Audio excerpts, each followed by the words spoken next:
Hello, everybody. Good evening. How are you all? Well, जैसा कि मैं बात कर रहा था अभी पिछले दिनों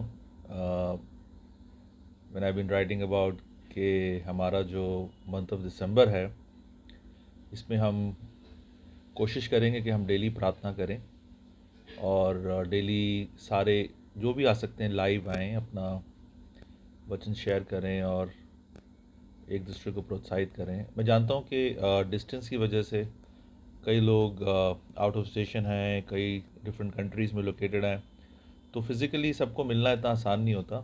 यही कारण था कि जब 2019-20 में कोरोना काल आया और इस प्रकार से ये सब चीज़ें हुई, तो मेरे मन में परमेश्वर ने डाला कि अब आने वाले सालों में ऑनलाइन मिनिस्ट्री के ऊपर ज़्यादा जोर दिया जाए। कारण ये था कि ऑनलाइन मिनिस्ट्री में हर एक व्यक्ति, हर एक मसीही, चाहे वो भारत के किसी भी गांव, किसी भी शहर, किसी भी स्टेट में हो या किसी भी दुनिया के किसी भी देश में हो, किसी भी कॉन्टिनेंट में हो, तो वो आसानी से आके फेलोशिप में हिस्सा ले सकते हैं। और by the grace of God ये काफ़ी कामयाब रहा हमारे लिए, मतलब हम सब के लिए। मुझे ये भी यकीन है कि आप जहाँ जहाँ आप अपनी वर्शिप करते हैं, अपनी कलीसियाओं में जाते हैं, बहुत अच्छी बात है। असल में हमारा जो परमेश्वर है वो सबको उतना ही प्यार करता है। इट डजेंट मैटर कि आप किस ग्रुप से बिलोंग करते हैं, किस कम्युनिटी से, किस लैंग्वेज में, किस कास्ट से, किस क्रीड से। बट जो भी मसीह में आ गए हैं वो ना तो वो जूइश है ना जेंटाइल्स हैं, वो परमेश्वर के एक चुने हुए लोग हैं, परमेश्वर के चुने हुए लोग, जिनको परमेश्वर उतना ही प्यार करता है जितना वो ईसा मसीह को करता है या जो पुराने प्रॉफिट्स हुए थे उनको करता है। सो आज हम बेसिकली छोटा सा बाइबल का एक वर्ड्स पढ़ेंगे, उसके बाद मैं छोटी सी प्रार्थना करूँगा आप सबके लिए। ये एक एग्जांपल सेट कर रहा हूँ ताकि आप सब भी ऐसा फॉलो करें। एक वचन पढ़ें, एक छोटा सा वीडियो बनाएं या छोटा सा अपना वॉइस रिकॉर्ड करें और सबके साथ शेयर करें। ग्लोबल क्रिश्चियन अलायंस मिनिस्ट्री में, जो एक ऑनलाइन मिनिस्ट्री है, ऑनलाइन चर्च है, जिससे लाखों लोग अभी जुड़ गए हैं पूरे वर्ल्ड में। अप्रॉक्सीमेटली 100 से ज़्यादा देशों में हम लोग कोशिश करते हैं कि ये मैसेजेस भेजें। हम लोग उनकी सुनते भी हैं, हम अब शेयर भी करते हैं, तो एक तरह से टू वे कम्युनिकेशन चल रहा है। तो ये एक बहुत छोटा ग्रुप है, ये जो ग्लोबल क्रिश्चियन मिनिस्ट्री का व्हाट्सएप ग्रुप है जिसमें मैं वीडियो डाल रहा हूँ, बहुत छोटा ग्रुप है। हमारी कोशिश है कि ये ग्रुप 50-60 लोगों से ये 600 तक पहुँच जाए।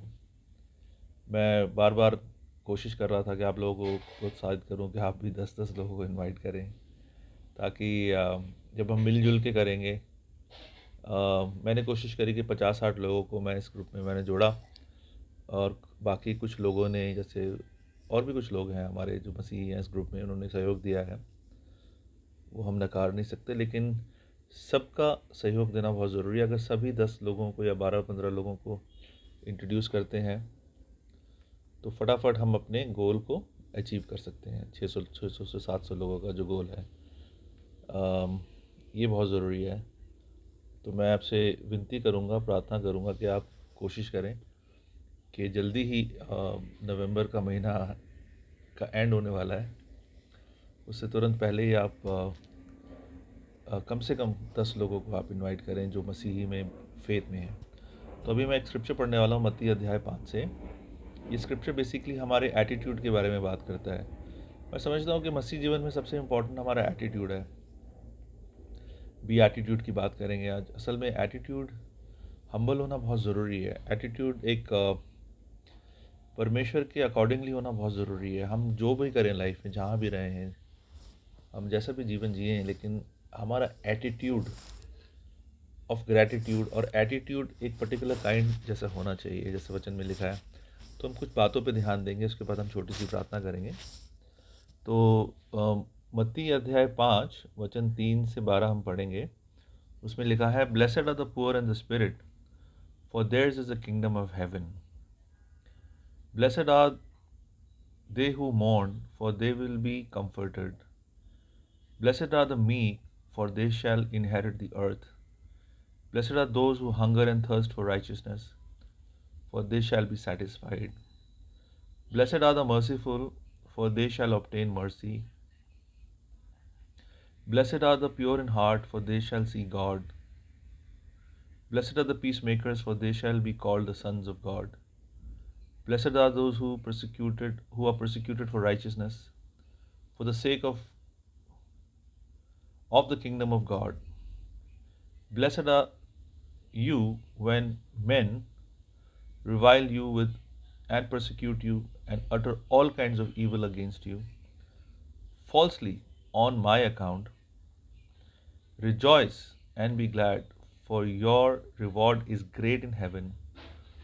For so men persecuted the prophets and who were before you. तो बेसिकली यहाँ पे हमें पूरे स्क्रिप्चर में हमें ये सीखने को मिलता है कि हमारा जो एटीट्यूड है वो कैसा होना चाहिए, हमारा स्वभाव कैसा होना चाहिए। सुबह हम उठते हैं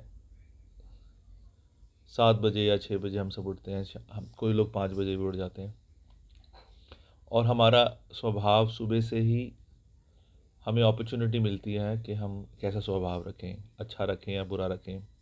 लेकिन बाइबल हमें बताती है कि हमारा स्वभाव कैसा होना चाहिए।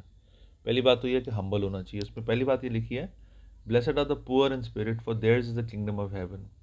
Basically Bible poor in the spirit का मतलब ये नहीं कि हम लोग गरीब हो जाएं। इसका मतलब है कि जो हमारी एटीट्यूड में हम लोग नीडी फील करें, it means willing to learn, और सीखने की इच्छा रखें, पुअर इन स्पिरिट। उसके बाद ये लिखा है कि ब्लेसड द वंस हु मोर्न, मतलब जो शोक करते हैं। किसके लिए शोक करते हैं? जैसे दूसरों की तकलीफ़ों में, किसी के घर में अगर मौत हो जाती है, किसी के घर में कोई बीमार है, किसी के घर में कोई तकलीफ़ है, उनके साथ उनका दुख दर्द साझा करना, ऐसा भी एटीट्यूड हमारा होना चाहिए। और जो लोग ऐसा एटीट्यूड रखते हैं, खुदा कहते हैं, खुदावंद कह रहे हैं यहाँ पे इस वचन में कि वो कंफर्टेड किए जाएंगे, मतलब उनको कंफर्ट मिलेगा।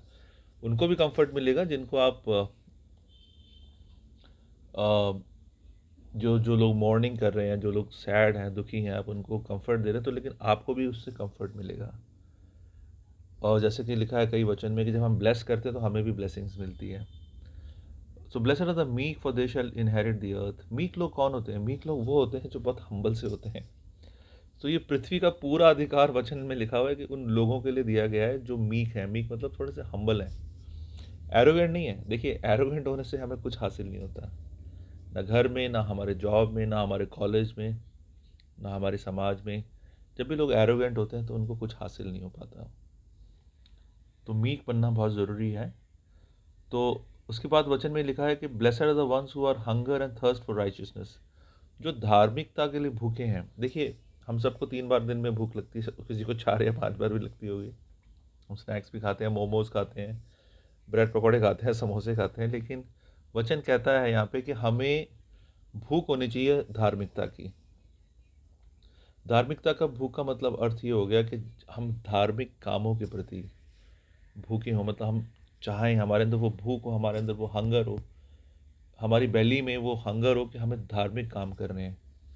प्रार्थना हो गया, वचन का प्रचार हो गया, एक दूसरे से मिलने की इच्छा रखना, अपने परिवार को संभालना, जॉब अच्छे से करना, अपने देश की सेवा करना, अपने जिस आप एरिया में रहते हैं उसमें वहाँ पे कोई ना कोई कम्युनिटी सर्विस करना, कोशिश करना कि एक दूसरे को किसी इनिशिएटिव लेके टच में रहना। तो एक धार्मिक धार्मिक व्यक्ति कौन है? धार्मिक व्यक्ति वो है जो हर काम ढंग से, सही तरीके से, सच्चाई के तरीके से करने की चाहत रखता है, वो ही धार्मिक है। और धार्मिक बातों पे चलता हो, जैसे वचन में धार्मिक बातें लिखी हैं उस पर चलता हो। उसके बाद लिखा है कि blessed are the merciful and they will obtain mercy. Mercy मतलब होता है दया दिखाना। जैसे हम लोग दया दिखाएं एक दूसरे के ऊपर, एक दूसरे की परेशानियों में हम दया दिखाएं। और फिर लिखा है कि blessed are the pure in heart. देखिए, प्योर इन हार्ट के साथ क्या होगा? वो परमेश्वर को देख पाएंगे। They will see God, they shall see God. जो अपने दिल के पवित्र लोग हैं वो परमेश्वर का चेहरा देख पाएंगे।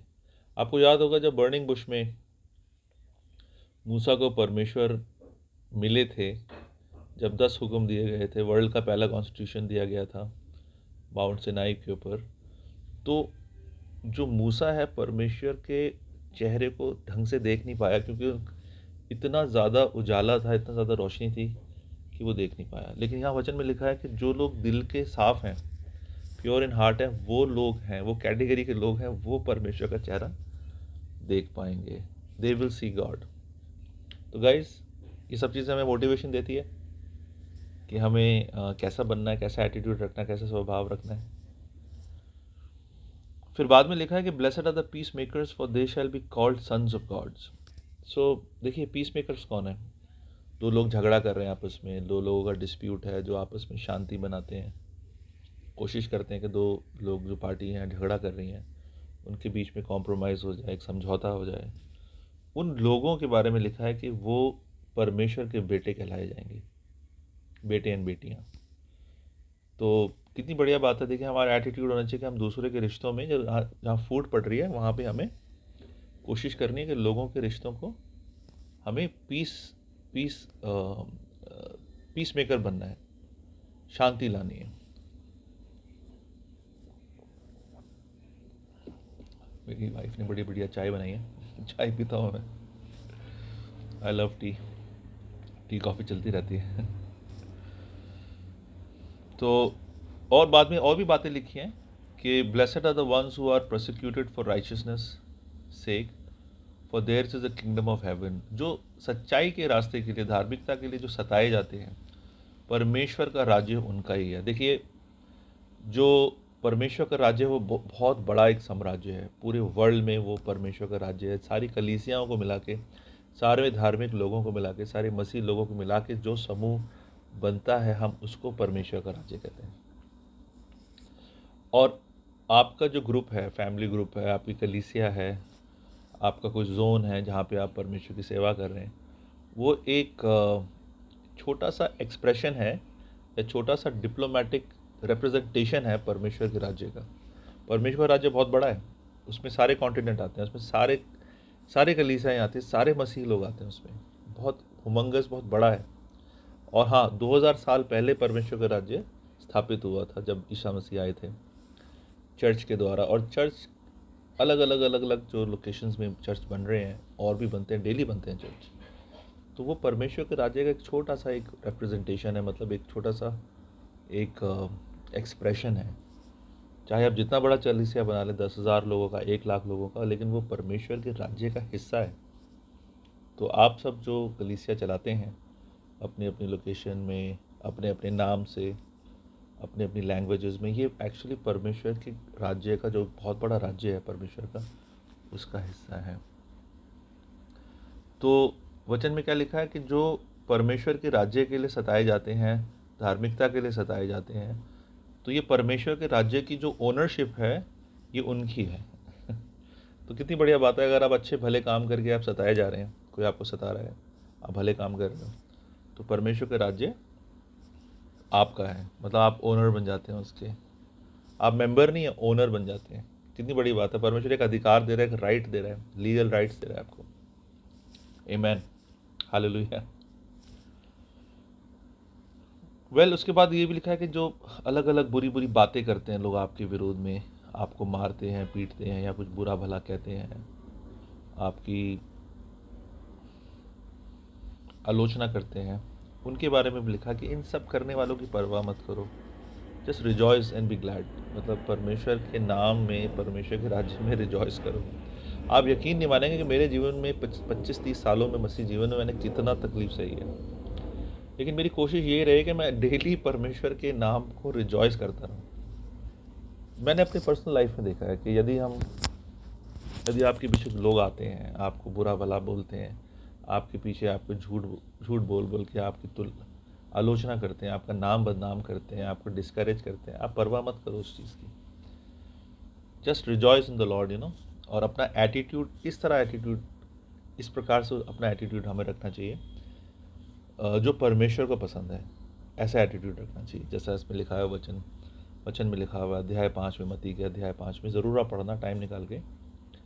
और अब एक छोटी सी प्रार्थना करूँगा आप सबके लिए, और उसके बाद आज का हम लेसन हम यही समाप्त करते हैं, प्रेयर यहीं समाप्त करते हैं। उसके बाद हम टच में रहेंगे 24 घंटे, आपको पता है कि डेली आपको मैसेजेस मिलते हैं, अलग अलग रिसोर्सेज हैं, हम कोशिश करते हैं आप तक हम पहुंचते रहें, चाहे आपको पसंद है या पसंद नहीं है, चाहे आप चाहें या ना चाहें, लेकिन आपको मैसेज ज़रूर पहुंचेगा, चाहे आप उसको लें या ना लें। हमारा काम है बीज बोना, और परमेश्वर का काम है उस बीज को अंकुरित करके उसको बढ़ाना। तो यही अच्छा एग्जाम्पल है कि आप भी जब अपने अपने एरियाज़ में मिनिस्ट्री करते हैं तो आप अपने पूरे मन से आप आगे परमेश्वर का वचन देते रहें। कई लोग उसको एक्सेप्ट करेंगे, कई लोग रिजेक्ट करेंगे, कई लोग आपका मजाक उड़ाएंगे, कई लोग आपको बुरा भला भी बोलेंगे। आप परवाह मत करो उसकी, ये लिखा हुआ है वचन, ऐसा होगा। और अगर आप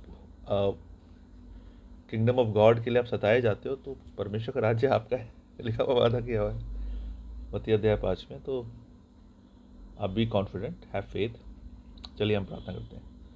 थैंक यू लॉर्ड कि आपने हमें ये बहुत ही खूबसूरत शाम दी और आपके वचन से काफ़ी कुछ सीखने का मौका दिया कि हमारा स्वभाव कैसा होना चाहिए। पिता, मेरी प्रार्थना है कि हम सबका स्वभाव प्रभु जैसे मत्ती अध्याय 5 में लिखा हुआ वैसा हो, और हमारे आने वाला वीक, नवंबर का जो लास्ट मंथ का वीक चल रहा है, बहुत अच्छा हो प्रभु। सबको ब्लेसिंग्स मिले, सबके परिवार को ब्लेसिंग्स मिले, सबके जॉब्स को ब्लेसिंग मिले, सबकी हेल्थ को ब्लेसिंग मिले, और हमारा दिसंबर का महीना बहुत अच्छा हो, प्रार्थना और वचन से भरा हो, और एकता से भरा हो, और हम नया साल बहुत सुंदर तरीके से स्टार्ट करें खुदावंद। ये मेरी प्रार्थना है आपसे। और प्रभु हमें ट्रांसफॉर्म करें हमारे अंदर से, हमें प्रार्थना में डिवोटेड रखें, आत्मिकता में, धार्मिकता में डिवोटेड रखें, और हमें एक दूसरे से प्रेम करने की शक्ति दें पिता परमेश्वर। कई बार हमारा मन नहीं करता, हम बिज़ी हो जाते हैं, या हम लोग कहीं ना कहीं व्यस्त हो जाते हैं, हमारा ध्यान नहीं लगता एक दूसरे के ऊपर, क्योंकि इस दुनिया में शैतानी चीज़ें बहुत है जो हमारा ध्यान भटकाती हैं। हमारा काम, हमारा घर, हमारा अड़ोस पड़ोस, बहुत सारी चीज़ें हैं पिता परमेश्वर जो हमें एक दूसरे से दूर रखती हैं। मेरी विनती और प्रार्थना है कि प्रभु हम एक दूसरे के साथ पिता परमेश्वर जुड़े रहें, और आपस में प्रेम करें, आपस में रेगुलरली मिलते रहें, ऑनलाइन मिलते रहें। अगर फिज़िकल मिलने की इच्छा जाहिर कोई करता है तो उनसे भी मिलें, और वर्शिप करें प्रभु, आपका नाम लें, 24 घंटे आपका नाम लें पिता परमेश्वर। जितनी हमारी सांसें हैं उतना नाम लें प्रभु आपका, और जितनी हमारे दिल की धड़कनें हैं प्रभु उतनी बार नाम लें आपका। हे खुदावंद, आपसे मैं ब्लेसिंग मांगता हूँ, और हमारे विरोध में जो आते हैं पिता परमेश्वर, उनको भी आप समझ और बुद्धि दें, ताकि वो हमारे साथ जुड़ के आपके राज्य का एक हिस्सा बने पिता परमेश्वर। जिस प्रकार से पौलुस को प्रभु आपने बदला, उस तरह से आप बहुत सारे ऐसे लोगों को बदलो जो आपकी कलीसिया को सताते हैं, आपके राज्य को सताते हैं, वो भी समझ और बुद्धि दीजिए पिता परमेश्वर उनको। मैं सबको एक बार फिर से ब्लेस करता हूँ इस वक्त शाम को, सभी को ब्लेस करता हूँ प्रभु, और ये सारी प्रार्थना आपके प्यारे बेटे यीशु मसीह के नाम से करता हूँ, आमीन। ब्लेस एवरीबॉडी, आमीन।